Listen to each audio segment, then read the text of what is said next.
Si les parece, vamos empezando, así no retrasamos a todos. Bienvenidos de nuevo al curso básico de DevOps que estamos dando acá en Craftec, con este nuevo concepto de la Academy. Si recuerdan, la idea de este curso no es como meterse muy en profundidad con los temas de DevOps, sino más bien dar como un pantallazo general a cómo es el trabajo de un DevOps y más en particular cómo es el trabajo de un DevOps relacionado al uso de contenedores. Lo que hoy vamos a ver va a ser un repaso de lo que vimos en la clase anterior con Blanca y con Zurdo. Vamos a dar un poquito, un pantallazo de lo que son las buenas prácticas de Docker, qué son las buenas prácticas de Docker, ya que como varios dijeron en la clase pasada, es como súper amplio todo lo que abarca como las buenas prácticas de esta tecnología, así que la idea es poder darles algunos conceptos básicos y algunas correcciones que seguramente les van a servir para sus Docker files y de ahí presentarles de dónde pueden sacar más información para al que le interese profundizar más, sacarle más el jugo. Vamos a meternos también con lo que es Docker Compose y vamos a tener todo lo que es una demo con Zurdo de cómo se utilizaría Docker Compose. Así que si les parece arrancamos con el repaso de la clase anterior.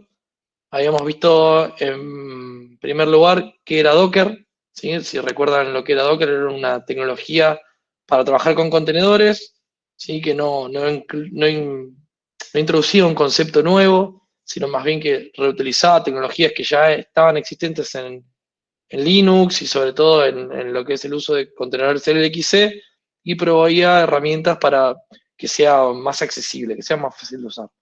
Marcamos las diferencias entre un contenedor y una máquina virtual, sí que el contenedor no está virtualizando lo que es el sistema operativo de la máquina como lo hace la máquina virtual, y todos los contenedores comparten el mismo kernel de la máquina donde están corriendo. Simplemente se aísla el proceso. También vimos lo que era una imagen, ¿sí? Si se acuerdan, una imagen era de este objeto de donde iban a partir nuestros contenedores, y dentro de la imagen estaban todos los componentes que necesitaba nuestra aplicación para funcionar, ¿sí? Todas sus dependencias, las librerías, si necesita alguna configuración o lo que sea para poder funcionar de manera correcta, estaba dentro de la imagen. Y a través del comando de run creábamos lo que eran los contenedores. Entonces, como para repasar cómo se inició un contenedor de Docker, teníamos, por ejemplo, acá un ejemplo de cómo levantar una base de datos Postgres. Con el comando docker run podemos levantar un contenedor que va a descargar la imagen de Postgres del registro oficial, lo vimos en la clase pasada, y va a empezar a correr ese contenedor desde la consola. Podemos también correr el contenedor dándole un nombre y en modo detach, que sería desacoplarlo de la consola actual, ¿sí? Que no me empiece a mostrar los logs, sino que quede corriendo en segundo plano. Podemos también mapearlo un puerto, dijimos, para poder ser accedido, ¿sí? Que esto vamos a profundizar un poquito más en un rato. Y vimos también lo que eran los Docker Files, ¿sí? Que básicamente los Docker Files eran estas recetas con las cuales yo, a través del comando de build de Docker, construía mi imagen con la cual iba a poder crear contenedores.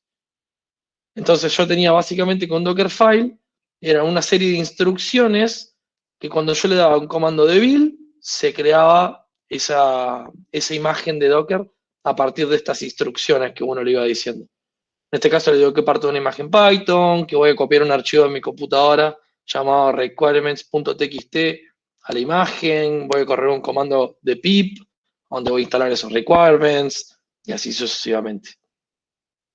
Entonces, profundizando un poquito en esto de lo que íbamos a ver hoy, era un poco las buenas prácticas de Docker, que varias remarcaron algunas que estaban buenas, entonces decidimos dar como una intro a esto en esta segunda clase.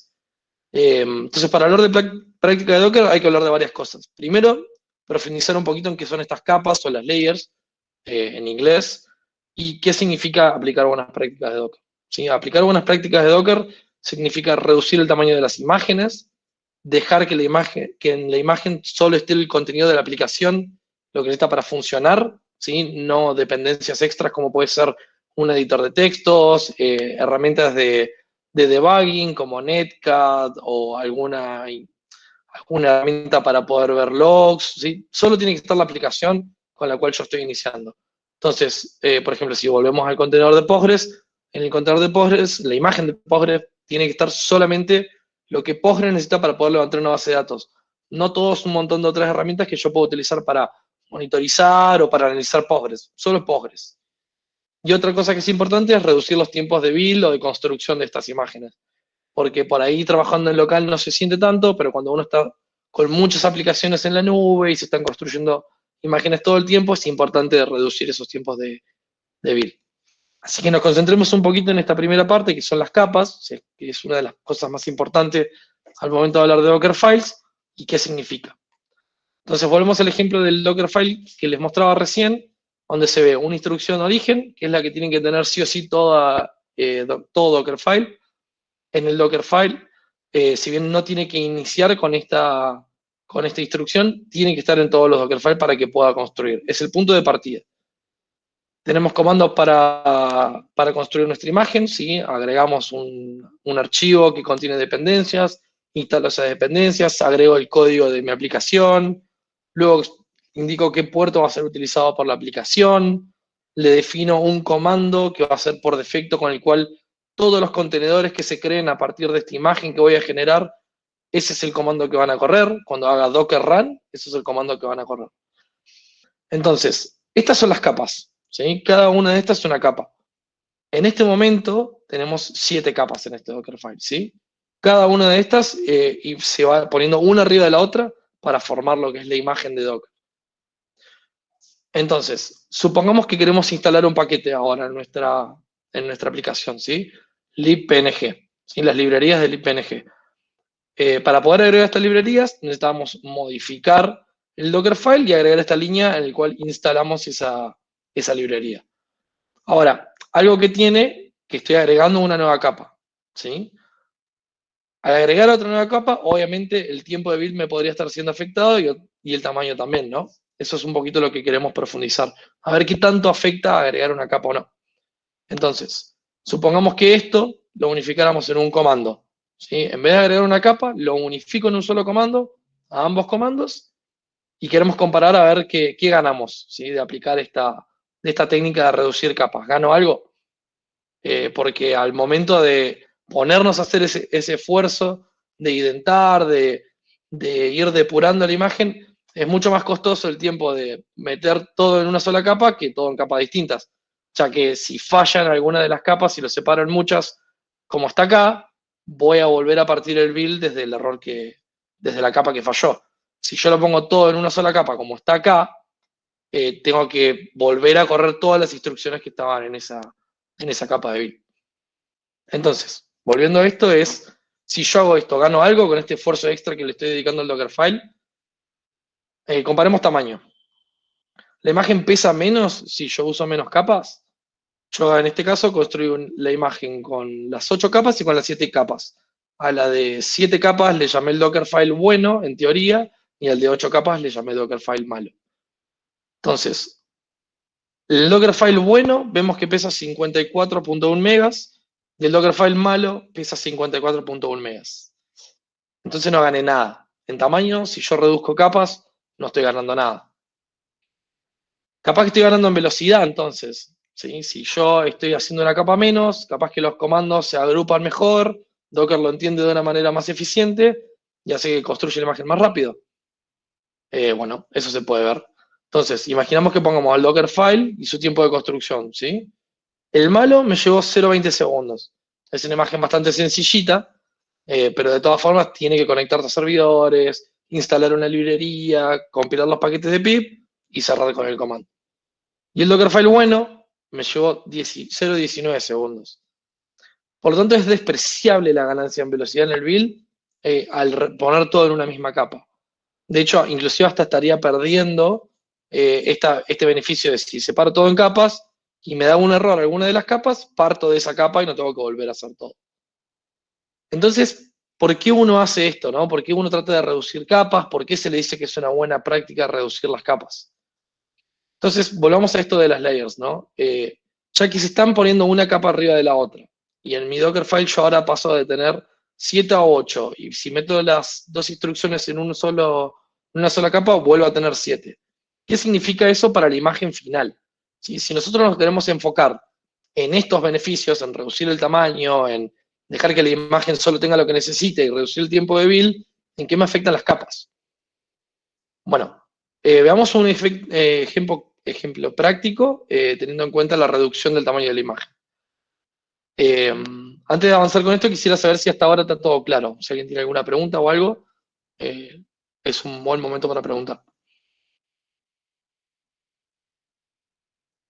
Pueden o levantar la mano en el chat o escribir la consulta.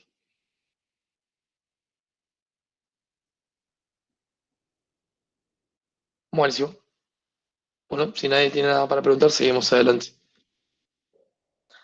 Entonces, volvamos a esto, ¿no? El intentar reducir el tamaño de nuestra imagen con el uso de las capas. Supongamos que esta librería, la libpng, solo la necesitamos para cuando estamos instalando los requirements de pip, ¿sí? No sabemos qué requirements hay ahí, pero supongamos que la librería lo necesita en ese momento. Entonces, después de esta instrucción, yo no necesito más esta librería, ¿sí? Necesito que se instale la librería y que me la borre, porque ya la dependencia que la necesitaba ya se instaló. Entonces, supongamos que quiero eliminarla la librería, ¿sí? Agrego una línea más, ¿sí? Que sería agregar otra capa en la cual elimino esa librería después de instalar los requirements de pip. Entonces, la imagen en este caso pesa menos. Recuerda, teníamos el Dockerfile bueno y el malo que pesaban lo mismo. Ahora, si la imagen yo le saco esta librería, ¿pesa menos? Pesa más.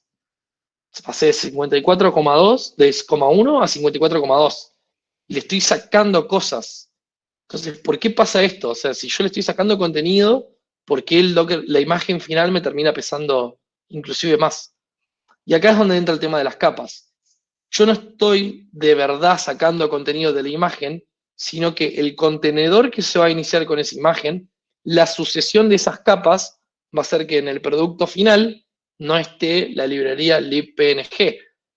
Pero yo estoy agregando una capa extra, ahora tengo 9 capas. Entonces, esa imagen que se fue haciendo capa por capa, en alguna de estas capas la librería está. Entonces yo simplemente estoy agregando otra capa igual a esta, perdón, la de pip, pero que no tiene la librería, pero arriba de la otra. Entonces el contenedor que inicia no tiene la librería, pero la imagen tiene todo, porque está formado por todas estas capas. Entonces, ahora sí tratemos de juntar estas layers, ¿sí? Estas capas, en un solo comando, en el cual van a ser las 3 líneas un solo run, y veamos qué pasa. ¿Sí? Volvemos a la imagen. Teníamos un Dockerfile teóricamente bueno y uno malo, que pesaban lo mismo, y uno en el cual estoy tratando de optimizar con un nuevo run y me pesaba más. Ahora que yo le saqué las capas extras y puse todo en una, la imagen definitivamente sí pesa menos. Pasé a una imagen de 54,1, que era el supuestamente buen Dockerfile, a un 53,5.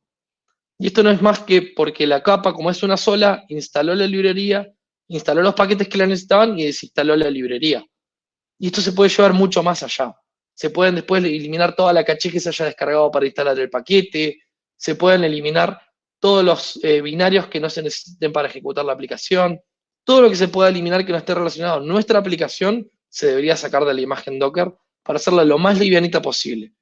El hacerlo lo más livianita posible no es porque simplemente pese menos y obviamente cuando estemos guardando eso en algún lugar vamos a tener que ocupar menos espacio, sino que cuando uno está creando contenedores, sea local, sea en la nube, sea en un clúster, uno siempre está descargando eso de algún lugar. Si la imagen es pesada, crear el contenedor cada vez me va a tardar más, porque cada vez que se realice una actualización de la imagen, voy a tener que traerme mucho más contenido que el de verdad necesito para ejecutar una simple acción que puede ser levantar una base de datos. Entonces ese es el objetivo que uno trata de lograr reduciendo el tamaño de las imágenes y optimizando la cantidad de capas. No es que siempre menos capas vaya a significar menos. Significa de que si hay caché o hay dependencias que se tienen que borrar, que ya no necesitamos, tienen que ser borradas en la misma capa que se instaló. Eso es lo que hay que remarcar de todo esto. Si yo agrego algo que no lo necesito solo para construir algo intermedio, tengo que borrarlo en esa capa. Si no, no estoy optimizando nada y se puede ver en los números. Entonces, ahora sí, tiene sentido hablar de una buena práctica de reducción en el Dockerfile. Entonces, Volviendo a lo de las capas. Las capas son estas como secciones de la imagen que se van poniendo una arriba de la otra, formando nuestra imagen final. Reducir el tamaño de la imagen solo se va a lograr si cuando agrego algo que no necesito, lo saco en esa misma capa, si no la capa siguiente no me lo va a eliminar de la capa anterior. Y quedan otras dos, que sería dejar en la imagen solo que la aplicación está para funcionar y reducir el tiempo de build. Como les había dicho al principio, y como alguien había adelantado en la clase pasada también, las buenas prácticas de Dockerfiles son súper extensas. No aplican para todas las aplicaciones igual. Si es una aplicación que tiene que persistir datos, las buenas prácticas apuntan de una forma. Si tengo que construir un binario, por ejemplo, que sea de Java, para poder aprovisionarlo con Docker, hay otras prácticas que se aplican, que todas estas, hay una charla muy buena que se hizo en la DockerCon 2018, en el cual se habla de todas las mejores prácticas de un Dockerfile, y agarran un caso de uso en el cual parten de una imagen que hace todo, que instala desde un Debian, instala Java buildea el objeto, en esa misma imagen instala el servidor que va a servir esa aplicación de Java, así hasta llevarlo a una imagen perfecta, muy chiquitita, en el cual nunca se instaló Java, parten de una imagen de Java, la imagen final que sirve a la aplicación ni siquiera tiene las dependencias para construir objetos Java y queda solo la aplicación chiquitita, y creo que parten de una imagen que termina pesando unos 500 megas a una que termina pesando unos 30 megas, lo cual está súper bueno y estaría bueno que la revisen para entender un poco más de estas buenas prácticas de Dockerfiles y también entender un poco más los conceptos de por qué es necesario aplicarlas, ya que a gran escala empieza a afectar cada vez más. Bueno, en la clase de hoy vamos a empezar entonces con lo que son unos nuevos conceptos antes de meternos con Compose, que son bastante importantes, que son los volúmenes y las redes, ¿sí? Docker Volumes y Docker Networks. ¿Qué son los volúmenes en Docker y para qué lo utilizamos? Los volúmenes en Docker es un mecanismo que nos ofrece esta herramienta para persistir data ante la caída de un contenedor. ¿Sí? Imagínense que tiene una base de datos y que si el contenedor se me cae, yo perdí todos mis datos. No tiene sentido. Yo quiero poder volver a levantar otro contenedor desde esa misma imagen y que la data que yo generé antes, con el contenedor anterior, siga estando ahí. Así que ese es uno de del porqué de los volúmenes. Además, también existen casos en donde uno quiera modificar archivos de los contenedores sin la necesidad de reconstruir. ¿Sí? Uno podría, en este caso, definir qué archivos yo necesito tenerlos dentro de la imagen y que sean parte del contenedor en sí que se termina corriendo. Y la última, que es bastante importante, es la de compartir información entre contenedores. Ahí vamos a explicar unos ejemplitos. Partamos del de compartir data ante la caída de un contenedor. Si tenemos un contenedor, por ejemplo, de Postgres, que es una base de datos, con Docker podemos crear un volumen con este comando, docker volume create, y le damos un nombre. En este caso va a ser psql data. Ahora, cuando iniciamos el comando del contenedor, vamos a iniciar con una imagen de Postgres, vamos a hacerlo en modo desatachado, le decimos que se llama sonPostgres, le damos una variable para que le ponga una password, y definimos esta nueva flag de acá que se llama volumen, ¿sí? El volumen le estamos diciendo que guarde en un volumen de Docker que se llama psql data todo el contenido de un contenedor que se cree en este momento que esté guardado acá, que es donde Postgres guarda la data por defecto. Toda la información de cómo está hecho un Dockerfile y dónde está la data persistente normalmente está documentado en Docker Hub. Por lo tanto, uno puede entrar al owner del repositorio de Docker que creó esa imagen y ver qué data es importante persistir. Y después uno decide cómo persistirlo. Ahora analicemos el caso en donde quiera modificar un archivo sin la necesidad de reiniciar el contenedor. El mejor ejemplo es un contenedor de Nginx, ¿sí? Es un web server que está sirviendo una página web estática. Entonces, imagínense que si yo quiero cambiar la página web, tendría que volver a construir el contenedor de Nginx para que me sirva ese nuevo contenido. Bueno, con volúmenes, yo podría pasarle una carpeta local de mi computadora, donde yo tengo esa página web que quiero poner en el servidor, y montarla en donde el dueño de la imagen, en este caso Nginx, me indicó que el servidor sirve el contenido. Entonces, supongamos que en directorio local del host, que este directorio existiera, yo tengo mis HTML, simplemente montándolos así como un volumen al contenedor de Nginx, podría modificar los archivos desde mi computadora y el contenedor automáticamente ya vería los cambios sin la necesidad ni de reiniciar el contenedor ni de reconstruirlo. Simplemente se podría hacer el caliente. ¿Sí? Con ese flag de ahí.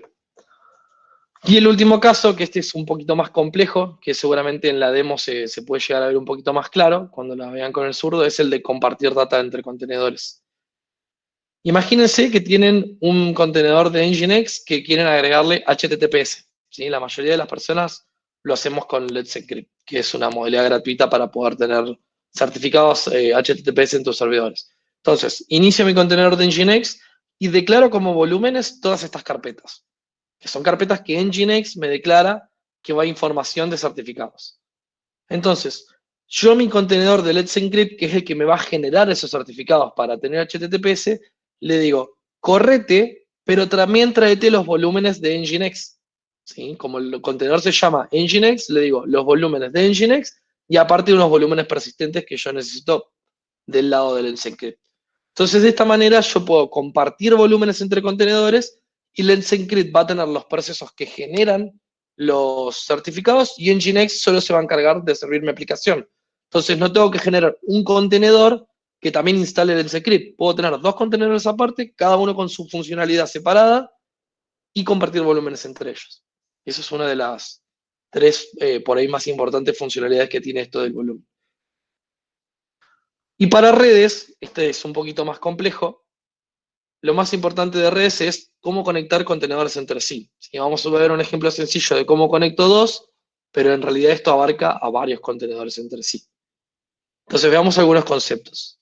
Para las redes Docker hay 4 conceptos que son fundamentales. Uno es el namespace, ¿sí? Que esto básicamente es una forma de aislar recursos de networking entre contenedores, ¿sí? Esto de nombre, espacio de nombres o namespace, que se usa también en otros sistemas de infraestructura, es una funcionalidad que tiene el kernel de Linux, en este caso lo aprovecha Docker en las networks, para que entre objetos que estén en estos namespace, que son como, serían subsecciones del kernel, no se puedan ver entre sí a no ser que yo les dé permisos. Entonces yo puedo separar todo en espacios de nombres y si levanto un contenedor en un namespace de Docker, que no se pueda ver con otro.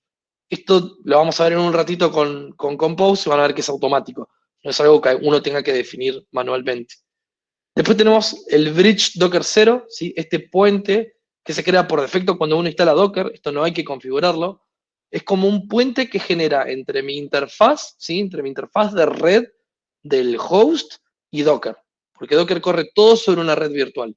Y este puente es el que nos permite comunicarnos entre contenedores y procesos del host. Está el tema de los mapeos de puertos, que esto lo habíamos visto, ¿sí? Que, a ver si vuelvo un poquito para atrás, lo podríamos ver en la imagen de Postgres. A ver. Acá, ¿sí? Cuando yo le estoy diciendo "-p" a este puerto, le estoy diciendo mapeame el puerto de mi computadora al del contenedor, en este caso el 5432. Eso es parte también de las redes de Docker. Y el último que se llama bedpair, que por ahí es lo que más pueden olvidarse de esta parte de networking, que es una interfaz virtual, ¿sí? Que es similar a un link, por así decirlo, que tiene dos extremos, que uno se conecta al Docker 0 y otro al contenedor. Es básicamente un cablecito que va desde mi contenedor corriendo al puente este de Docker 0 que se crea cuando uno instala Docker. Esto más gráficamente se ve así. Yo arriba del todo tengo mi interfaz, ¿sí? Que sería la interfaz del host, con la cual yo le pegaría con localhost desde mi computadora. Tengo el puente Docker 0, ¿sí? Que es esta interfaz que me crea Docker por defecto, en la cual se van a levantar todos los contenedores a partir de esta. Y las interfaces de los contenedores, que se llaman bed, que son los que se identifican con una IP dentro de esta red de Docker. ¿Sí? Como pueden ver, está la 172.17.0.1, que es el puente de Docker, y todos los contenedores se crean a partir de esa red. Uno puede crear más redes, obviamente, no solamente existe la Docker 0, pero es la que te viene por defecto. Uno no puede crear de manera, sin aclarárselo a Docker, contenedores dentro del host, ¿sí? Que mapeen con la interfaz del host. Entonces, veamos un ejemplo de Docker Networks. Vamos a utilizar para este ejemplo una instancia de Redmine. Redmine es como una aplicación tipo Jira, que es open source y es gratuita, que tiene como dependencia una base de datos Postgres. Entonces, yo creo en primer lugar mi network, ¿sí? Que lo hago con el comando docker network create y le doy un nombre, ¿sí? Esto sería lo mismo que si ahora some network sería docker 0, ¿sí? En el siguiente punto, yo estaría creando la base de datos Postgres, que como pueden ver, le digo menos menos network ahora a mi comando de docker run, y le digo some network, que es la que yo creé antes. Entonces, va a crear un contenedor de Postgres que se llama some Postgres dentro de esa network. O sea que, si esto fuera some network, el contenedor de Postgres estaría acá, ¿sí? Y se estaría tachando a some network. Y el último punto sería levantar Redmine, también aclarándole que se sume a some network con el nombre some Redmine, y le aclaro entre sus variables que la base de datos está en some Postgres. Y esta es por ahí la magia de las networks de Docker. ¿Cómo es que puede comunicarse entre sí el contenedor de Redmine con el de Postgres solo usando el nombre de contenedor? Bueno, estas son las simplificaciones que hace Docker a los contenedores de Linux, que por ahí son más complejos de utilizar. Tiene muchas resoluciones por atrás que simplemente utilizando nombres de contenedores, utilizando nombres de redes, cosas que son fáciles de interpretar por ahí a simple vista y al momento de rutear, para encontrar lo que definitivamente nosotros necesitamos, que es la IP de un contenedor. Entonces yo simplemente usando la palabra clave son Postgres, me devolvería la IP que tiene ese contenedor en ese momento. Y si esa IP cambiara, como yo estoy utilizando el nombre de Postgres y me lo simplifica la network que yo creé, no me importa, siempre lo voy a encontrar a mi contenedor de Postgres. Ese contenedor se puede morir, crear con otra IP y yo voy a seguir encontrando mi base de datos de Postgres. Ahora, todo esto de los volúmenes y de los networks ya lo podemos empezar a utilizar para levantar servicios productivos. Ya puedo persistir mi data, ya puedo conectar contenedores entre sí, o sea que puedo levantar mi base de datos, persistir su data y comunicarlo con una API y ese tipo de cosas. Ahora, imagínense que tienen que hacer un deploy de una app, de un servidor, de una aplicación propia de ustedes, ¿sí? O de otra persona que la hizo o en Python, o en Java, o en Node.js, ¿sí? Cualquier aplicación nos pidieron que la deployemos con Docker en un servidor. Lo primero que tenemos que hacer es clonar el código de la aplicación, ¿sí? Eso sería lo primero. Lo que esté en un repositorio, traérnoslo al host donde va a estar deployada la aplicación. Siguiente paso sería construir esa imagen, ¿sí? Construimos nuestro Dockerfile, le hacemos que monte el código con los comandos de copy y construimos la imagen. Lo siguiente sería crear una network para todos los contenedores que estén corriendo en ese host, ¿sí? Para que puedan comunicarse entre sí. Deberíamos crear el volumen persistente para la base de datos, por si cualquier motivo la base de datos se cae, que no perdamos la data. Deberíamos levantar un contenedor de la base de datos, atachándole ese volumen que creamos, como vimos en el ejemplo hace un ratito, y sumarlo a la network, que es el ejemplo que vimos recién. Y por último, poner a correr nuestra aplicación ya buildeada, ¿sí? A partir de esa imagen, atachándolo a la network y usando ese nombre de container para encontrar la base de datos. Esto es un montón de esfuerzo, ¿sí? O sea, hacer todos esos pasos en un servidor solo para un deploy es bastante complicado. Pero imagínense hacer esto en 10 servidores. O sea, imagínense que están trabajando para una empresa que tiene esta aplicación que tienen que deployarla en 10 servidores. Entonces van servidor por servidor, construyendo la imagen, levantando los contenedores, levantando las networks, asegurándose que el volumen esté persistente, levantando el contenedor de la aplicación y viendo que se comuniquen bien. Uno por uno. 10 servidores. ¿Cuánto sería el tiempo? Y con 100 servidores, o sea, esto es exponencial. A medida que uno quiera escalar la aplicación, que es algo muy común hoy en día, hablar del escalado y muy relacionado a contenedores, cada vez se complejiza mucho más y mantener activa estos cambios, sobre todo si es una aplicación que sufre muchos cambios en el día, imagínense hacer esto en 100 servidores, o lo que para mí es mucho peor, ¿cómo le explicamos a otra persona que lo haga? O sea, imagínate que vos le tenés que enseñar a un desarrollador o a otra persona a cómo levantar su aplicación containerizada con todos estos conceptos, ¿sí? Que se instale Docker, que cree una network, que cree el volumen, porque si no va a perder la data de su prueba, que tiene que construir la imagen, todos esos comandos que uno tendría que darle al desarrollador para que pueda levantar una sola aplicación. Y esto imagínenselo si hubiera 20 personas a las que habría que explicarle esto. Que haya 20 desarrolladores trabajando en la misma aplicación, todos queriendo hacer pruebas locales, a cada uno de ellos explicarle cómo levantar esta aplicación. ¿Sí? Con cómo levantar su network, su volumen persistente para que no pierdan la data, cómo construir la imagen y cómo levantar el contenedor. Es infinito el tiempo que te llevaría. Y aparte, lo malo de todo esto es que también el conocimiento queda en una persona y lo tiene que ir pasando personita por personita para que pueda levantar su servicio. Entonces, en esto es donde entra Docker Compose y un poco en lo que vamos a ver en profundidad con la demo con el zurdo. Ahora yo voy a explicar unos conceptos. Entonces, ¿qué es Docker Compose? No es otra cosa que una herramienta que simplifica el uso de Docker, ¿sí? Así como tenemos un montón de cosas que nos simplificó Docker de contenedores, puedo crear redes, volúmenes, automatizo los builds con las imágenes, puedo guardar mis imágenes en un repositorio, está todo buenísimo. Pero hacer todo esto muchas veces se vuelve tedioso. Entonces Compose viene a ayudarnos un poquito con eso. Ahora, entonces con Compose tengo que poder hacer la red que necesito para mis contenedores, para que se hablen entre sí, los volúmenes para no perder data, necesito preservar esa data de los contenedores, no solo crear los volúmenes, sino preservarlos en los volúmenes, compartir los volúmenes entre contenedores si lo necesito, por ejemplo en el Nginx con sus certificados HTTPS, y poder crear varios contenedores a la vez, porque si con Compose igual tengo que andar creándolos uno a la vez, no tendría sentido. Todo esto, y aparte atacharlos a la red, ¿sí? No solo crearlas, sino que atacharlos. Todo esto con Compose lo podemos hacer con un comando. Y esa es la gracia de Compose, y porque si bien no me está agregando funcionalidad, me simplifica mucho las cosas. ¿Sí? Docker Compose, básicamente, se basa en un archivo. Este archivo es un archivo de tipo YAML, ¿sí? Que es un tipo de descripción de archivos que se está usando mucho ahora. No agrega funcionalidad, solo simplifica el uso, ¿sí? de Docker en sí. Normalmente estos archivos se llaman docker-compose.yaml y contiene toda la información que yo necesito para levantar todos mis servicios dockerizados y darle funcionalidad a una aplicación o aplicaciones.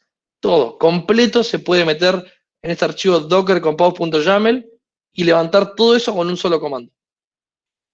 Entonces, como para que se den una idea, un Docker Compose tiene un poquito de esta estructura, ¿sí? Volvamos al caso de Redmine, ¿no? Yo estaba levantando una instancia de Redmine que era como un Jira, que tenía su base de datos. Entonces, yo en el Compose declaro lo que se conoce como servicios, ¿sí? Que servicios lo pueden analizar desde este punto como que son mis contenedores, ¿sí? ¿Cuántos contenedores voy a levantar y qué cantidad de contenedores se levantan cuando se corre el Compose? En este caso son dos, el de Redmine y el de la base de datos. Está la network definida abajo del todo, que se llama Craftek, entonces me va a crear una network, y además se la atacho a cada uno de los contenedores, en este caso es Redmine y la base de datos. Voy a declarar un volumen, MySQL Data, en el ejemplo anterior lo vimos con Postgres, ahora es con un MySQL, y se lo monto a mi contenedor de MySQL, ¿sí? En esa carpeta que se llama Barley MySQL, lo ponemos en esa carpeta porque el que creó la imagen de MySQL dice que ahí va la información importante.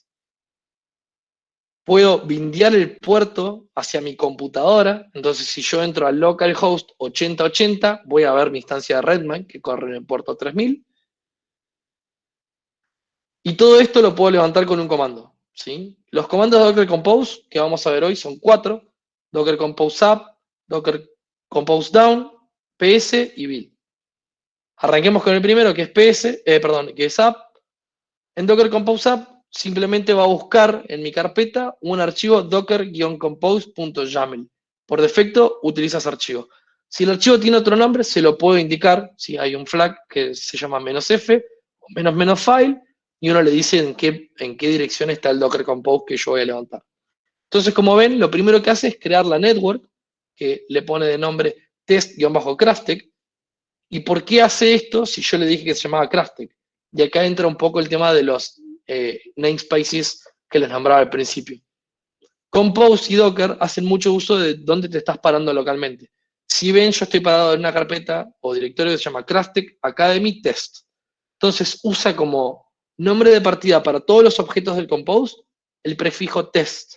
Entonces la network se llama test-craftek. El volumen que crea se llama test-mysql data. Va a descargar la imagen de MySQL en este caso iba a crear un contenedor test-redmine-1, porque es el primero, uno puede levantar más de una instancia de contenedores, iba a crear una test-db, que era mi instancia de MySQL. Todo con ese comando Docker Compose App. No tuve que crear la network por separado, ni el volumen, ni nada.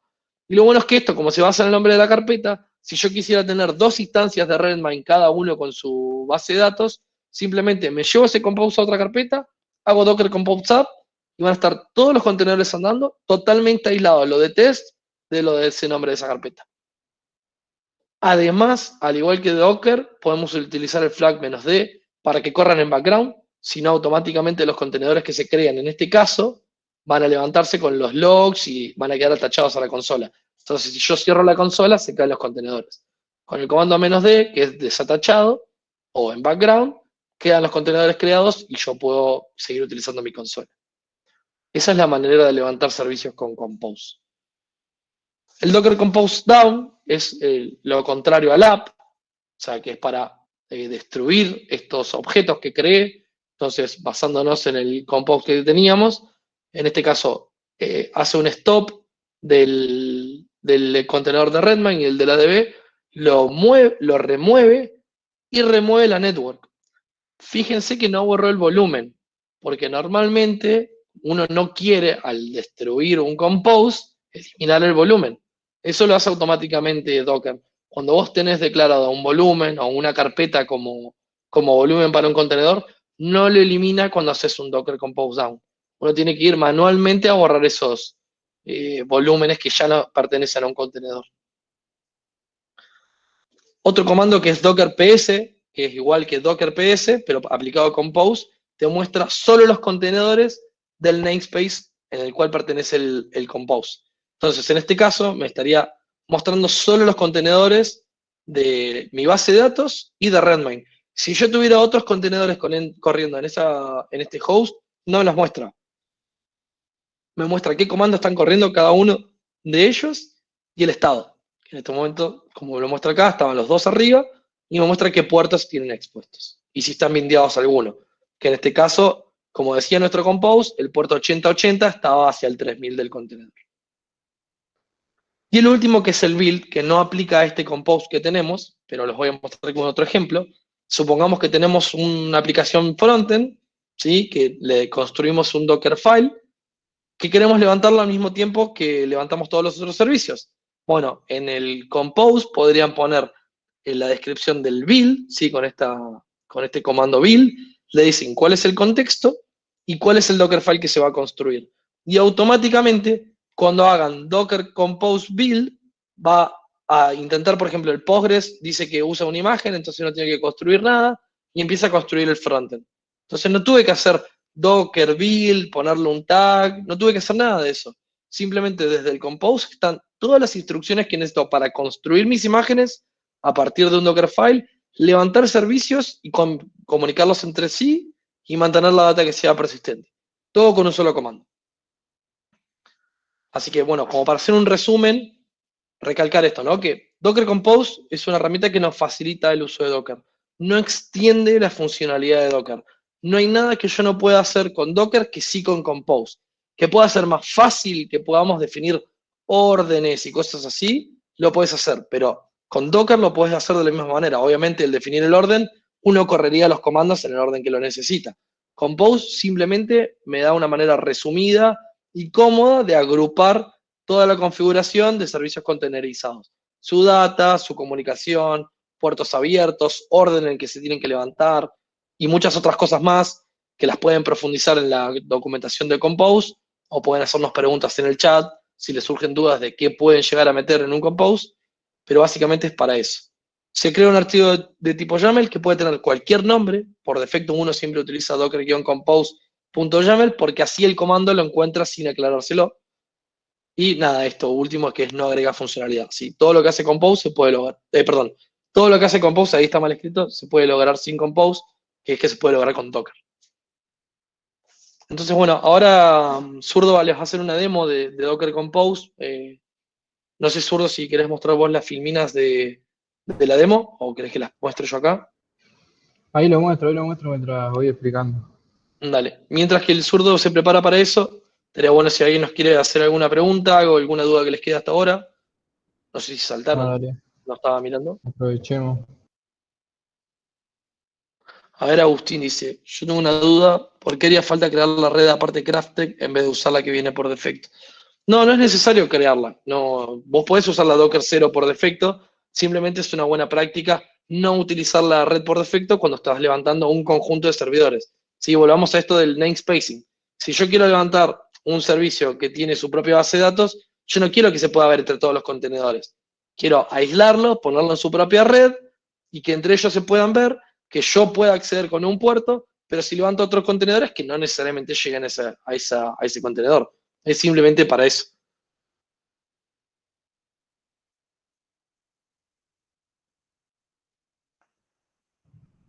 ¿Alguna duda más? No. Ahí pregunta Agustín si es caro, entre comillas, tener muchas redes. No, absolutamente no. Esto va a estar más atado a lo que es el kernel de Linux que lo que es la funcionalidad de Docker en sí. Son todas redes virtuales, así que no es necesario, perdón, no te limita la cantidad de uso que puedas hacer y no es que la red se pone más pesada, no es que el tráfico va a ser más lento, nada. Son todas reglas que ya vienen incrustadas, por así decirlo, dentro del kernel de Linux que Docker, de alguna manera bonita, por así decirlo, me da fácil acceso. Todo esto ya existe en Linux y ya existe con contenedores LXC, que son los que vienen con el kernel de Linux. Simplemente Docker nos da estas funcionalidades para aplicar estas reglas un poco más fácil. Pero no es más caro tener redes.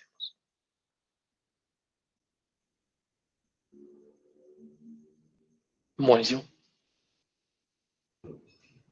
Bueno, parece que me toca otra vez entonces.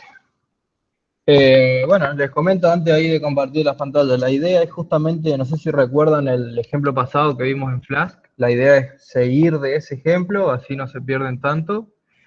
Y bueno, levantar esto con Compose, agregándole un par de cositas como es un Redis. Así que les comparto, les muestro un diagramita, les explico y bueno, vamos avanzando. Ahí se ve, ¿no? Ahí se ve bien, Zurdo. Listo, a pleno. Che, bueno, lo que nosotros habíamos hecho la clase pasada en el ejemplo era, a ver, teníamos todo pushado al branch main. Ahora lo que yo quiero hacer es, ya que está, explicamos un toque de DevOps, es mejorar un toque la aplicación o meterle un par de cambios. Así que en principio lo que teníamos que hacer es clonarnos el repositorio, crear nuestro propio branch, meter los cambios y crear una pull request. Yo esto ya lo hice de antemano para que ustedes lo puedan ver un poco. Yo lo que hice fue en mi editor, me creé el branch curso 2, no sé si lo pueden ver acá abajo. Bueno, y el branch, este curso 2, metí los cambios. Una vez que terminé de meter los cambios, me vine a GitHub y creé la pull request. Lo que hice fue agregar un Redis, agregar el compose y meterlo en una new feature que básicamente lo que hace es cargar en el Redis data para que después la podamos visualizar nosotros. Les voy a mostrar un diagramita de cómo funciona esto. Este es el diagramita. Básicamente lo que yo hice fue a la web app que creamos la otra vez en Flash, le metí 3 endpoints, barra Linux, barra Windows y barra Mac. Los usuarios lo que podrían hacer con esto es empezar a hacer requests a barra Linux, barra Windows, barra Mac, y que esas requests vayan y queden almacenen un valor en el Redis. Entonces lo que podemos hacer con esto es un contador por cada vez que le hacemos un get a esta URL. Y después tenemos otro servicio que es el Redis Commander. Básicamente el Redis Commander lo que nos permite hacer es visualizar lo que hay en el Redis. El Redis por defecto lo tenés que acceder por CLI, listar las keys. Bueno, el Redis Commander nos permite con una interfaz media linda ya directamente ir más rápido y ver eso. Así que lo que hice fue armar un compose con la web app, con el Redis y con el Redis Commander y levantar todo esto junto para salir un poco del ejemplo básico que es el frontend con el backend y la base de datos, pero es lo mismo. Si ustedes trabajan en alguna empresa que desarrolle software, el compose básico sería ese, el frontend con el backend y una base de datos que persista la data, y bueno, con eso podrían avanzar. Para salir un poco de ese ejemplo, te unía un toque la web app que hicimos con Flask, estoy mandando la data al red y con el comando la puedo leer. Bueno, Hice todo esto, lo pushé a mi branch curso 2 y lo que hice fue, como ven acá, desde curso 2, que es mi branch, mergearlo a main, que es el branch que teníamos la otra vez. Acá se pueden ver todos los commits que hice 4 commits y los archivos que cambié. Vamos a pegarle una revisada. Una merge request o una pull request, básicamente lo que hacen es comparar tu branch contra el branch que querés mergear y tirarte las diferencias. Entonces, básicamente vos tenés de antemano ahí, ya puedes ver qué es lo que estás mergeando para que cuando efectivamente el merge se realice ya te quede todo lo que te está diciendo básicamente este resumen. El Dockerfile, como ven, está agregado entero. ¿Por qué? Porque el Dockerfile nosotros la otra vez lo hicimos en caliente, así que no lo pushamos. En este branch lo creé de vuelta. Ya con las buenas prácticas, nosotros habíamos partido de un Ubuntu, le habíamos instalado Python, le habíamos instalado pip, no falló, así que lo hicimos bien, que básicamente ya partimos del Python. Y acá me quedó un error que yo le estoy instalando pip. Si ustedes miran, la imagen de Python ya viene con pip, así que esta línea no hace falta agregarla, pero me estoy dando cuenta que me va a servir para explicar el Docker Compose Build que mostró Ariel, así que vamos a dejarlo. Bueno, acá está la aplicación. Yo no soy desarrollador, así que este es el skill, el mejor skill del DevOps que sabe googlear. Básicamente lo que hice fue googlear, che, cómo conecto mi AS de Flash con un Redis, cómo le mando data para hacer una prueba. Si googlean Docker Compose Redis, el primer ejemplo que aparece de la documentación oficial de Docker ya dice acá cómo se hace un insert en el Redis para empezar a guardar la data. Así que lo que hice fue copiar y pegar esto, lo probé un toque, me anduvo, repliqué la función para pegarle a Windows, Linux y Mac y listo. Tuvo un solo problema. Como ven, esto retorna directamente sobre el HTML crudo y yo quería usar el CSS que había hecho Blanca en el ejemplo para que quede un toque más lindo, así que el único problema que tuve es cómo mandar desde la función, ¿cómo se llama? Desde la función de Flash, cómo mandarle una variable para que me la renderice. De vuelta, otra googleada, Flash render template, pass variable, y al primera, segunda respuesta te dice cómo le mandás. En la función de render template, tu archivo a renderizar, el valor, y listo, le estás mandando el valor. Esta es la habilidad especial del DevOps, googlear, no es mucha historia. Así que bueno, ahora van a ver un toque en mi código, van a ver que es horrible, pero bueno, fue simplemente eso, copiar y pegar. Bueno, leemos las diferencias. La primera línea no tiene diferencia porque Flash lo habíamos importado anteriormente y el render template también, así que esta línea no cambió. Lo que ahora vamos a agregar es una línea para poder empezar a usar Redis, así que agregamos el import de Redis y agregamos las funciones. Yo definí, como les dije, 3 funciones, get, hit, count Windows, count Linux y count Mac, que básicamente lo que hace es cada vez que se ejecuta esa función va sumando al Redis en el key hit Windows o hit Linux o hit Mac, le va sumando un 1 para poder armar este contador. Y después definí otro path, empecé a armar las rutas, la otra vez habíamos visto las rutas con Zurdo, order, con el index, sí, ¿qué onda? ¿puedes agrandar un poquito? Pregúntale a los chicos. Dale, ¿se ve chévere? Ahí va. Sí, ahí se ve piola. Gracias. Bueno, entonces lo que hice acá fue definir la función de Windows para poder empezar a almacenar esto en el Redis y rutear a barra Windows, que básicamente me abre un HTML de Windows copiado y pegado también, que lo agregué en la carpeta template, como vimos la otra vez, y que estoy pasando la variable de count Windows para poder hacer el renderizado de cuántas veces le pega eso. Lo mismo hice con Linux, lo mismo hice con Mac. Bajamos un toque más, no hay muchos cambios en el app.py. El Docker Compose, lo voy a saltar un toque, le quiero mostrar los otros archivos. Acá agregué un par de imágenes que ahora la van a ver cuando les muestre el sitio. Acá están los HTML de Linux, Windows y Mac, que básicamente son lo mismo, lo único es esta variable de count Linux, que es la que yo le estoy pasando desde la función acá arriba. Esto ya es medio desarrollo, así que no quiero profundizar mucho en esto.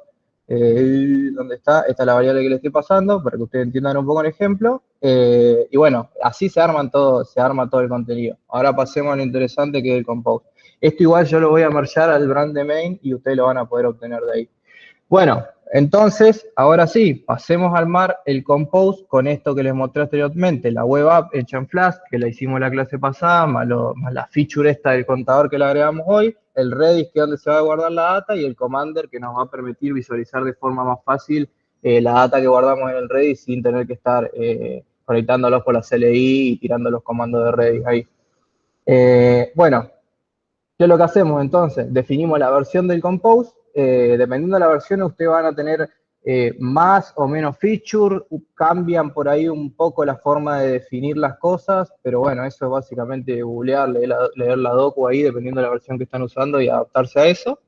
Lo que vamos a hacer entonces, defino el primer servicio, que es la web app, defino el build. El build tiene un punto, ¿por qué? Si nosotros nos vamos al directorio donde tenemos, vemos que el Docker Compose está parado en la raíz del proyecto y lo que nosotros queremos build, y el Dockerfile está ubicado en esta misma raíz. Entonces por eso va un punto para que utilice el Dockerfile de ese directorio. El restart always es un flag que nos permite a nosotros cuando el contenedor termina, porque terminó de hacer tu trabajo, de reiniciarse. Entonces eso es lo que te permite mantener siempre tu contenedor arriba. Por ejemplo, nosotros tenemos una aplicación, un backend que queremos que esté siempre arriba, por X razón falla. Uy, se armó la podrida acá, no sé si escuchan la bocina. Si por X razón falla, esto nos va a permitir que se reinicie el contenedor. Bueno, vamos a los puertos. Nosotros, la clase pasada, lo que habíamos hecho es un Docker run, le pasábamos el parámetro menos port y exponíamos un puerto de nuestro host, lo exponíamos y lo bindeábamos contra el puerto del contenedor.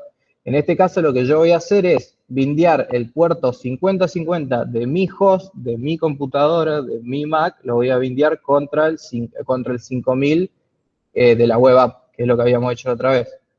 Y acá pasamos un poco a lo que explicó Ariel, que son básicamente las redes y los volúmenes.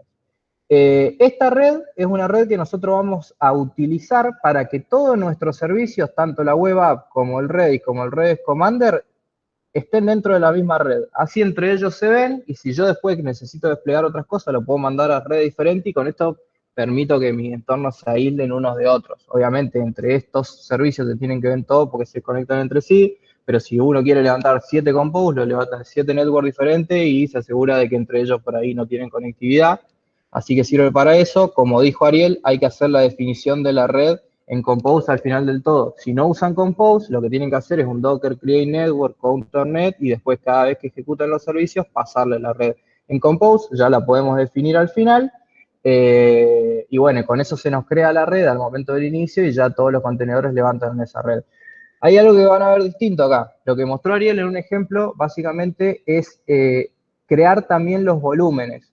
Eso es cuando uno quiere crear el volumen de Docker y generalmente ese volumen va y queda en la carpeta de varlib docker volume, si mal no recuerdo, y toda la data va y persiste ahí. Este ejemplo es un poco distinto. ¿Por qué? Lo que nosotros queremos hacer es montar, ahora lo van a entender bien, montar la carpeta en templates, que es donde están mis archivos HTML, montarla dentro del contenedor para poder editarlo en vivo, por así decirlo. Yo no voy a crear ningún volumen, sino que mi volumen va a ser un pad de mi host local que directamente lo monto en el contenedor. No estoy queriendo crear un volumen para que persista la data, sino que estoy montando un volumen que ya existe para editar la data en vivo. Funciona bastante similar, pero son casos de uso distintos. Bueno, el segundo servicio es el Redis. El Redis usa la imagen de Redis oficial que parte de una Alpine y está en la misma red para que se pueda ver. A este Redis le faltaría poner los puertos, pero la verdad que a mí no me interesa poner los puertos del Redis. El único que tiene que llegar al Redis es la web app y el Redis Commander, y ya están los tres en la misma red. Yo en el Redis no lo quiero poner para afuera. Lo mismo, si ustedes arman un compose con un frontend, un backend y una base de datos, el frontend y el backend en realidad tiene que tener conexión contra la base de datos, pero a usted no le interesa que la base de datos esté expuesta hasta afuera, a menos que quieran hacer un restore de un DAM o algo así, necesiten exponerla, pero si no, no es necesario. Bueno, y el último servicio, que es el Redis Commander, que parte también de Docker Hub, usa la imagen oficial, y acá están las variables de entorno que hay que pasarle para que se conecte al Redis que creamos acá arriba. Bueno, si ustedes leen la documentación del Redis Commander, dice que cuando ustedes usan de manera local el Redis, tienen que pasárselo de esta manera. Yo probé con 127.0.0.1, 63.79, no mandaba, probé con localhost, no mandaba, así que me fui a leer la documentación y dice que básicamente hay que pasárselo de esta manera. Local, Redis, que es el nombre del servicio, y el puerto.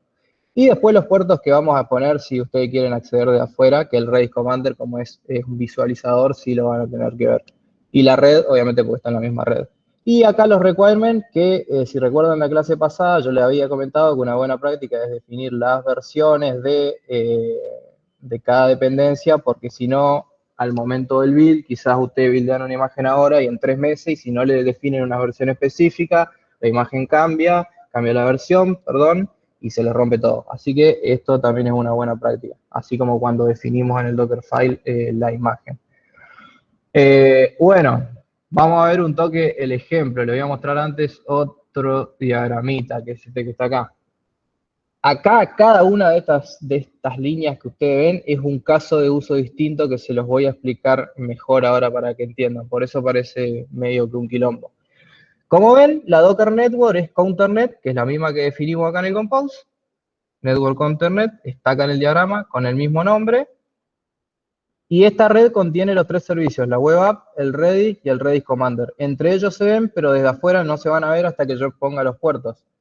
Si yo expongo el puerto, como les había dicho, para el Redis Commander estoy usando el 5010 y para la web app el 5050. Estoy hablando de, como se ve acá, de puertos de mi host. Por eso está dentro de la Docker host, dentro del Docker host que vendría a ser mi Mac. Una cosa es el puerto del contenedor y otra cosa es el puerto del host físico. Ustedes pueden usar puertos diferentes para exponerlo hacia afuera, que es lo que estoy haciendo yo para que el ejemplo quede claro. Generalmente se usa el mismo puerto, pero para que quede más claro estoy usando puertos distintos. Bueno, esto es lo que también está definido en el Compose. Yo le digo que al Redis voy a publicar el 5010 y lo voy a bindear con el 8081. 5010 lo bindeo con el 8081 y en la web app le digo que publique el 5050 de mi host y lo vende con el 5000 del contenedor. 5050 de mi host, que es esta, en la Mac, y lo vendía con el de contenedor. Bueno, una vez que nosotros hacemos esto de exponer los puertos, nosotros lo vamos a poder ver de manera local. O sea, yo estos puertos los estoy exponiendo desde mi host. Cualquier persona que se encuentre en la misma red que yo, o sea, si ustedes están en una casa y están detrás del router de su casa, lo único que tienen que hacer es poner la IP de su host, de su Mac, de su computadora, lo que sea, pegarle al puerto que se expone y van a poder acceder. Esto no se lo voy a poder mostrar acá en vivo porque no tengo ahí cómo hacer la prueba, pero es lo que hicimos la otra vez.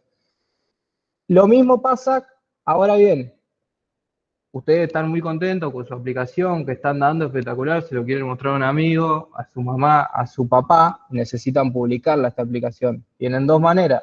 Una manera es haciendo lo que mal se conoce como abrir puertos. Si alguno levantó alguna vez un servidor de algún juego o quiso exponer una web que hizo, lo que sea, habrán googleado cómo abrir puertos. Abrir puertos es un término que está mal, los puertos no se abren, básicamente lo que se hace es un NAT o un PAT, que básicamente es redirigir los puertos a un host o a otro puerto.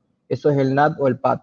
Lo que nosotros podríamos hacer, si ustedes están en su casa, tienen FiberTel, lo que deberían hacer es hacer ese NAT o ese PAT. Lo que ustedes pueden hacer es configuran, van al router que tienen en la casa y le dicen que si le pegan al puerto 6020 de su IP pública, que la IP pública es la que te da el router, eso en realidad depende si tenés una MZ, si lo tenés en bridge, etcétera, pero para que quede claro el ejemplo, ustedes le pueden decir al proveedor, si me pegan a mi IP pública al puerto 6020, forwardealo al 5010 de este host, del 1.101, y el puerto 5010 del host 1.101 va a ir al 8081 del Redis Commander.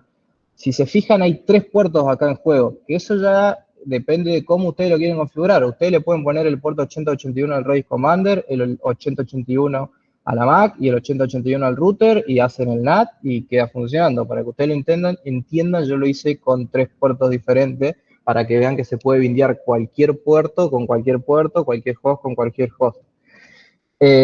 Bueno, y voy a dejar estos últimos 2 ejemplos para el final, que es básicamente crear un túnel. Si ustedes no tienen la posibilidad de acceder al router de su casa, de su oficina, lo que sea, ustedes pueden crear un túnel que va directamente hacia su host, sin tener que configurar nada en el router del proveedor y pueden acceder.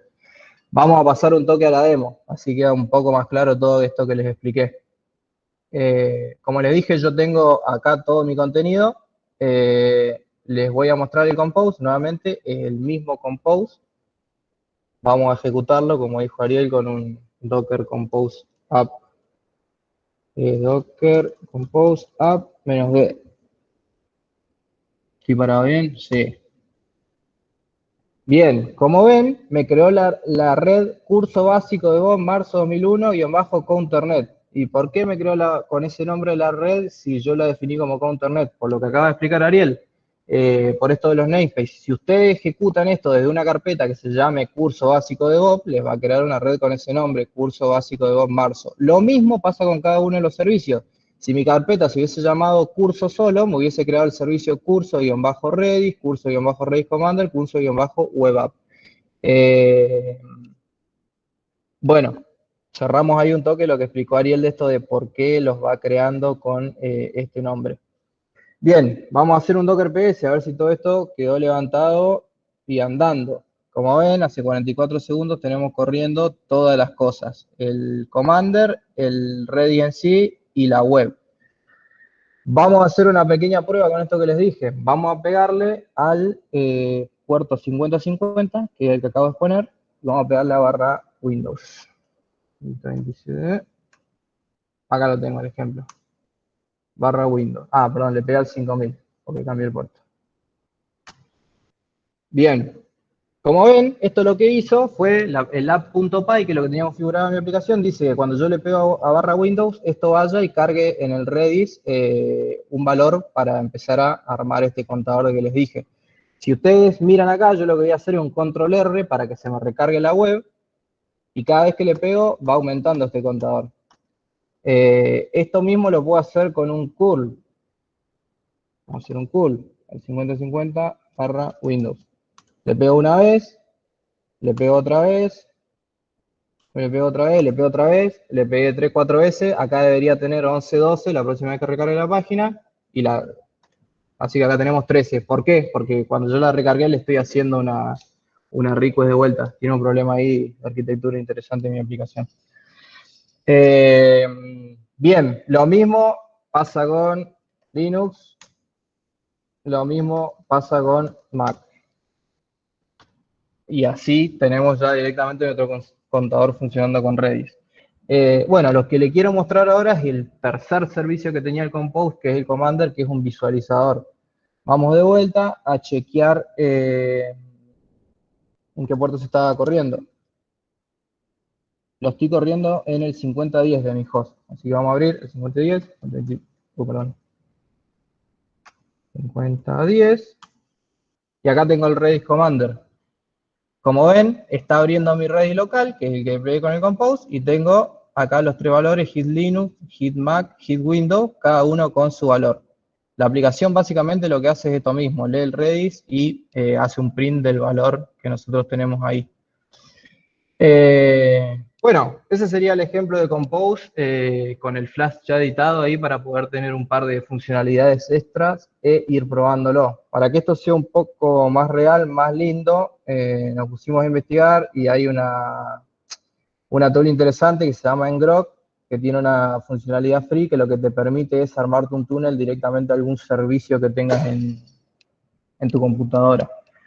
Así que... Ah, perdón, les quiero explicar el comando docker compose build que dejó Ariel.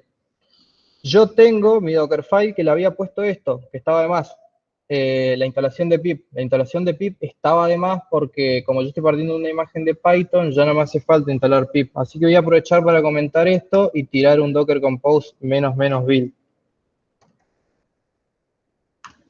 Docker compose app -d y --build. Les comento algo, es --build lo que va a hacer es tirarnos un build a todos los servicios que nosotros tengamos en nuestro Compose.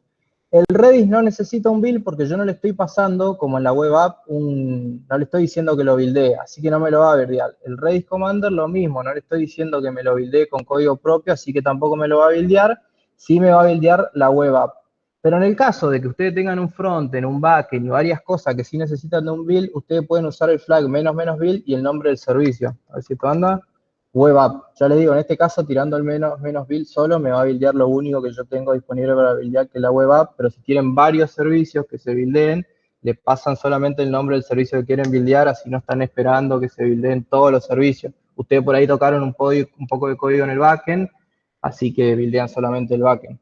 Bueno, vamos a tirar. Como dice, está buildeando la web app.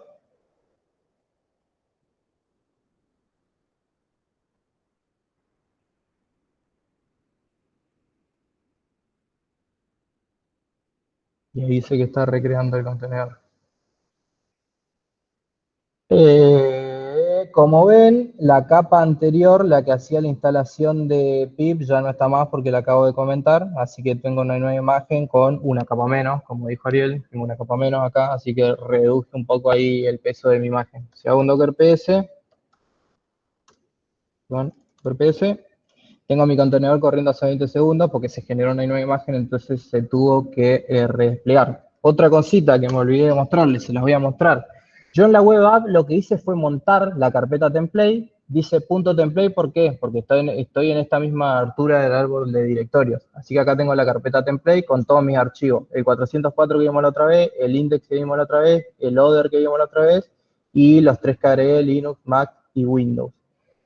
Y esto lo estoy montando en la carpeta app template. Cuando yo hago el build de la aplicación, yo estoy mandando todo a la carpeta barra app. Entonces todo mi contenido queda en barra app. Yo tengo barra app, barra template, barra app, barra static y todo el contenido que está acá, que es lo que buildea la imagen. Bueno, lo que yo hice en este ejemplo es montar solo la carpeta template en app template del contenedor. Vamos a meternos al contenedor y hacerlo un poco más gráfico esto. Esta es la web app. Entramos.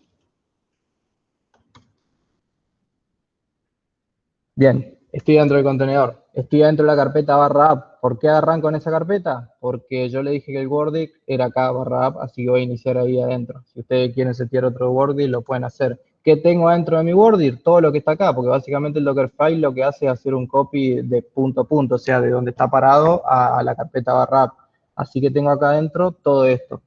Si yo entro a la carpeta template, y a un ls tengo todo lo mismo que tengo acá. Ahora bien, ¿cómo sabemos si todo lo que está dentro de la carpeta template es lo que me generó el build de la imagen o es lo que yo realmente estoy montando desde el compose acá con los volúmenes? Fácil, vamos a la carpeta template, vamos a crear un archivo y si lo vemos acá adentro es porque está efectivamente montando el volumen. Si no lo vemos acá adentro es porque está usando la imagen y no me está montando este volumen. Vamos a crear un archivo, prueba.html, hago un ls y como vemos apareció el archivo acá. Esa es la gracia de montar volúmenes. Por ahí, cuando ustedes están desarrollando un backend, por ejemplo, es muy tedioso el tener que estar buildeando y generando una imagen por cada cambio de código que ustedes metan. Así que lo mejor es, si ustedes saben que van a tocar un archivo que está en tal path, van, montan ese path y empiezan a editarlo de adentro, o simplemente pueden montar la barra, por así decirlo, del proyecto, todos los directorios, y pueden editar cualquier archivo desde su IDE y pueden trabajar ahí más fácilmente. Lo mismo, vamos a meterle un cambio en archivo. Por ejemplo, tenemos el archivo other.html que dice I am another page from a static website. Si yo vengo, lo edito acá, en caliente, prueba, pongo, y le hago un cut de vuelta, como ven, se me está editando todo esto en tiempo real. No está usando la data de la imagen, sino que cuando yo monte este volumen, básicamente estoy pisando lo que tiene la imagen con el directorio que estoy montando. Bueno, estas son las buenas prácticas, no, esta es una de las funcionalidades que tiene básicamente los volúmenes. Una es persistir la data, como dijo Ariel de una DB, y la otra es, en vez de crear el volumen, simplemente montamos un path que ya tenemos, que ya existe, para hacer un troubleshooting local. A ver, tengo anotado acá, a ver si me está faltando algo. ¿Alguna pregunta? Ya que estamos, para frenar un toque.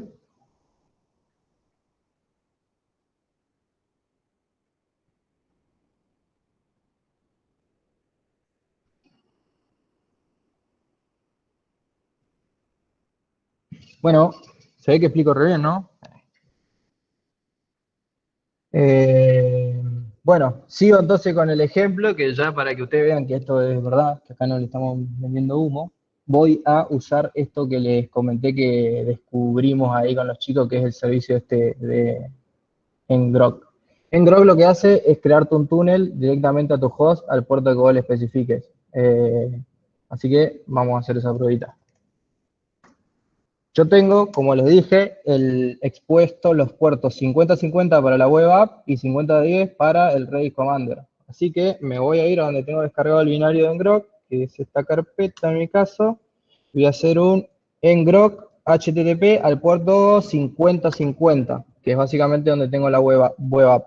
Esto lo que va a hacer, como se ve acá en el archivo es me va a armar un túnel directamente desde el puerto 50-50 de mi contenedor a un host que me lo genera ngrok, que es básicamente el servicio que te prestan ellos, que es poder armar un túnel desde un host, desde un puerto de tu host directamente a internet, sin tener que hacerlo de abrir los puertos o hacer el nateo o el PAT para que la gente lo pueda acceder desde afuera. Así que con este servicio ustedes van a poder mostrar ahí algo medio fácil.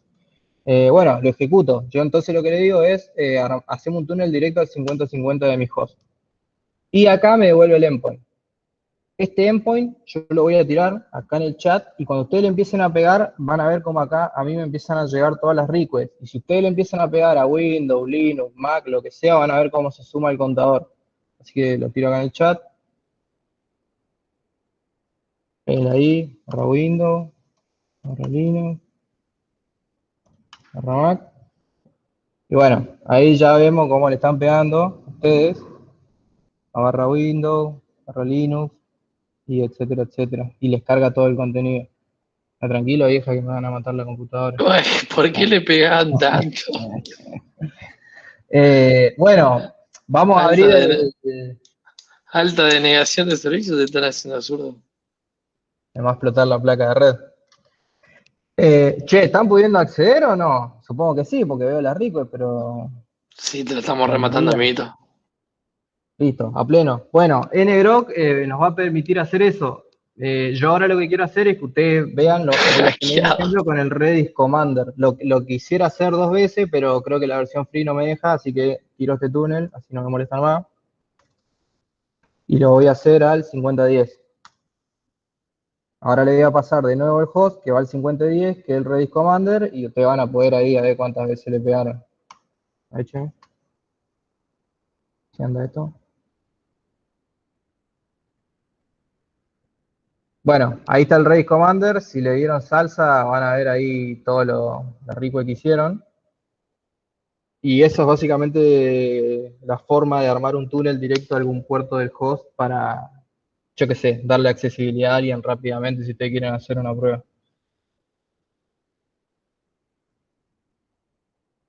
Muy bueno eso, loco. Quiero ver si me estoy olvidando algo más. Este diagramita está subido ahí, va a estar subido en los slides para que lo puedan chequear. Cualquier duda que tengan, nos pueden consultar. Ya le digo, tomen cada uno de estos colores, el amarillo, el verde, el azul, el rojo, como maneras distintas de acceder a su host. Si están en la red local no hay que hacer nada, porque por defecto están en una misma red, así que con exponer el puerto ya está. Si lo quieren acceder desde afuera, tienen que ir a su router y hacer un PAT o un NAT de los puertos para poder accederlo. Lo van a acceder con su IP pública y si no, pueden usar Ngrok y alguna prueba media rápida para armar un túnel directo y listo. Y que la prueba salga andando. Bueno, abrimos lugar ahí a las preguntas, si tienen algo que les haya quedado inconcluso. También puede ser alguien que haya trabajado antes con Compose y le haya quedado alguna duda o algo que no hayan podido lograr, algo que se pueda plantear acá en la clase. Así que siéntanse libres de aprovechar el troubleshooting master del zurdo. Si explota todo, ¿no? No me hago cargo.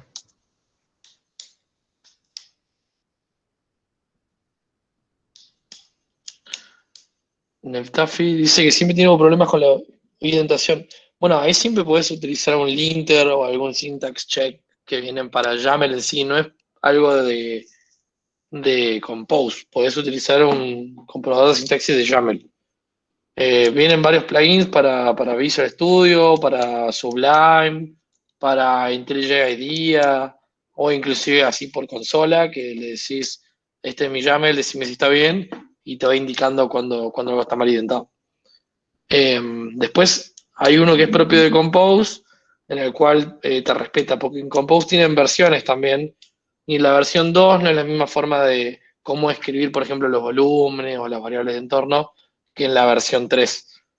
Por lo tanto, también puedes hacer como un syntax check del, del, del Compose.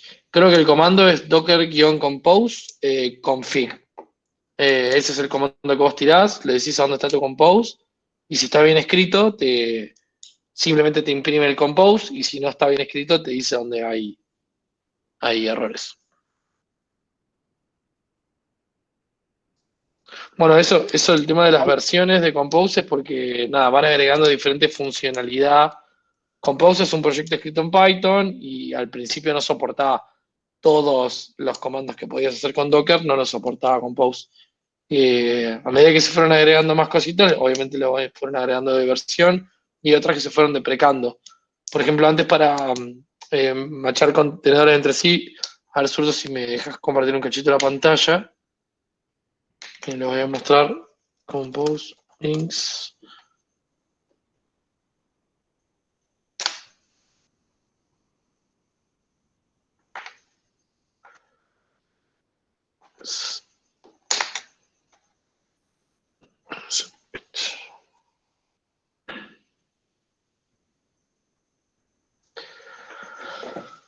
En versiones anteriores de Compose, la única forma de comunicar contenedores entre sí con el nombre era utilizar algo que se llamaba links. Si entonces yo me levantaba una web, me levantaba una base de datos, a la web le tenía que decir, vas a poder llegar al contenedor DB, ¿sí? El contenedor DB, utilizando un nombre de host database. Acá podías poner DB, 2.db también, si querías utilizar lo mismo. Esto sigue siendo compatible en las últimas versiones de Compose, pero ya lo han deprecado. O sea, ya no se mantiene y es algo que se está deprecando. De hecho, a ver si busco Docker links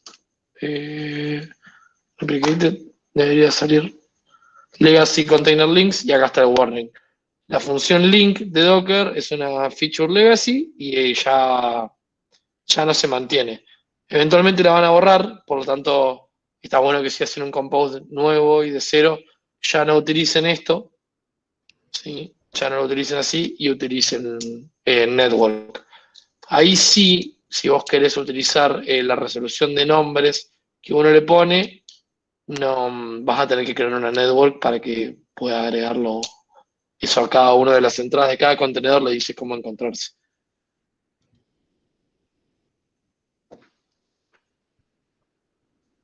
Ahí habían preguntado si trabajando con Compose es necesario crear un Dockerfile. Sí es necesario, porque son dos cosas distintas. El Dockerfile es lo que nos va a ayudar a nosotros a generar la imagen, a buildear la imagen, y Compose es básicamente donde definimos el servicio que va a usar esa imagen. Es cierto que yo le acabo de mostrar un ejemplo donde se hacen las dos cosas a la vez. Básicamente desde el Compose vos le decís build y le pones el contexto o la ruta, que es lo que le pusimos punto, y eso lo que va a hacer es buscar un Dockerfile en esa ruta y hacer el build automáticamente. Lo que nosotros podríamos hacer es un docker build -t, como vimos en la clase pasada, le ponemos un tag, por ejemplo, prueba 1, y en el Compose simplemente le decimos que nuestra web app, la imagen sea prueba 1, que ya la buildeamos anteriormente. Pero si no, podemos ir al Compose y en el servicio definimos el contexto de build para que cada vez que relancemos el Compose y le pasemos el flag, nos vuelva a buildear la imagen. Son complementarios, no reemplaza uno al otro, sino que el Dockerfile es para generar la imagen y el Compose para levantar un stack ahí de servicio. Les compartimos recién una encuesta acá dentro del chat de Meet. Si toman un segundito para responderla, nos agradecen. Ahí cuando entran a mensajes, ven los participantes, ven los mensajes, y a la derecha está un triángulo con un cuadrado y un círculo. Ahí les va a salir la encuesta. Así nos sirve un poco el feedback. ¿Alguien más que quiera preguntar algo? ¿Alguna duda? Pues no necesariamente de Docker Compose, puede ser también de Docker o de algo que no haya quedado claro de una clase pasada. La clase que viene vamos a ver una introducción a Kubernetes, que que bueno, hasta ahora estuvimos viendo contenedores, hemos visto cómo crearlos, cómo versionarlos, cómo levantarlos dentro de una red, cómo persistir data, cómo levantar todo junto, como lo vimos con Compose. Cuando empecemos con Kubernetes, la idea es que empiecen a ver un poquito de qué se trata la orquestación de contenedores, que no es Compose, ¿sí? Compose es simplemente una receta en la cual yo con un comando hago un montón de cosas que haría con Docker solo, pero no es una forma de trabajo distribuido, ni puedo levantar contenedores en otras computadoras si no me conecto previamente a ese servidor y cosas así. Así que eso va a estar bueno porque van a entender un poquito cómo es el trabajo de un SRE, que se le llama, o un Cloud Engineer, trabajando en la nube con un orquestador como Kubernetes, y de qué va todo esto de tener muchos servidores y de poder centralizar la carga y de cómo les digo dónde correr cada contenedor. Obviamente es súper breve lo que podemos llegar a ver de ese mundo en 2 horas, pero bueno, todo esto es más que nada para que vayan conociendo conceptos, se enganchen, todas las dudas que tengan se las puedan sacar en el chat y que los que quieran seguir profundizándose se metan en el grupo de Slack, hagan pruebas, hagan laboratorios y que puedan contar con el equipo para las dudas que les vayan surgiendo. Así que bueno, si no tienen más dudas, les agradezco que hayan votado ahí en la encuesta.